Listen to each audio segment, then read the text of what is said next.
An amazing opportunity. Valeria Delgado is the State of the Union guest of her congressman, Democrat Correa.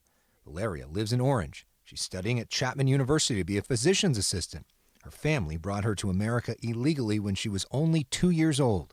She's a so-called dreamer, a recipient of DACA, but there is no legal path for her to become an American citizen. That's an injustice, and I want to make sure people in America know the face of a dreamer. There's so many other people like me that either have DACA or were not able to obtain DACA who are worthy of having this opportunity towards a pathway to citizenship. This is our first time to D.C. Republican Congresswoman Young Kim invited Orange County Fire Authority Division Chief Scott Wiedensholder, who she worked closely together with back home as he oversaw the response to that massive Tustin hangar fire at the Navy Yard. In my book, Chief Wiedensholder is a hero, and I wanted to highlight him. The lesson is just to, put your head down, to work hard, but to realize there are things happening at this level in D.C. that affect and impact what we're doing. Congresswoman Kim wants more federal funds. We cannot let the city go bankrupt because the Navy is not doing their part.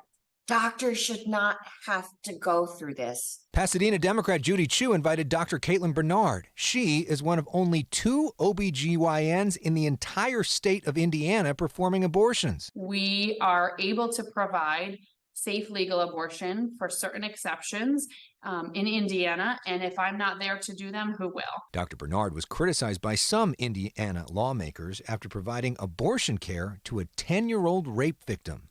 The fact that your zip code dictates whether or not you'll be able to get the care that you need, when and where you need it, is a huge harm. Chu is supporting the Women's Health Protection Act, which would legalize abortions in every state. It would bring back the protections of Roe versus Wade. It's amazing. First time in Washington. Juan Lopez Mendoza is here with Democrat Mark Takano from Riverside. Mendoza suffered exposure to toxic burn pits while serving in Iraq. We have Joe Biden. Behind them, a replica of the PACT Act, which Takano helped to write, and President Biden signed in 2022. That law entitled Mendoza to 100% disability benefits. I wasn't aware of what benefits I could get.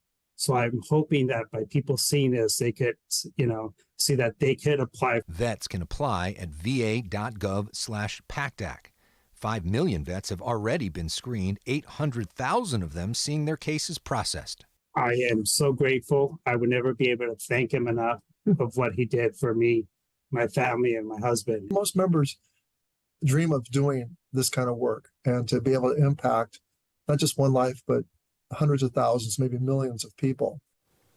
We saw President Biden talk about this PACT Act specifically tonight, and Congressman Takano stand up while he was talking about that. Now you got to go back and see what it was like for them to be there in that room. Yeah, I mean, what a surreal experience, regardless of who the president is. It's very exciting to be there, and a real nice moment for all these people to have their stories highlighted as well. And a reminder that politics is about more than back and forth squabbling between people, but about real people, and public service should be about serving the public. A moment.